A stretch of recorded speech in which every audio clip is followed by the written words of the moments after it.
Lagyan mo kasi ng angas, angas. Lagyan mo kasi ng angas, angas. Yeah, yeah. Angas, angas. Huwag mong pipin ang tarasa, lalo pag wala ka. Angas, angas. Lagyan mo kasi ng angas, angas.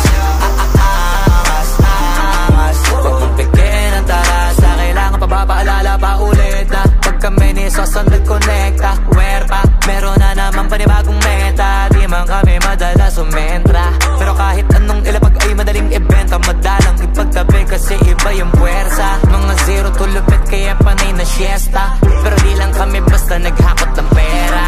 Alam kong isa kami sa lagi tagabusog ng tenga. Maganda kapag bibig namin tikong, malamang tahimik na nag-iipon. Kung matindi ka ganito ka na sana, pero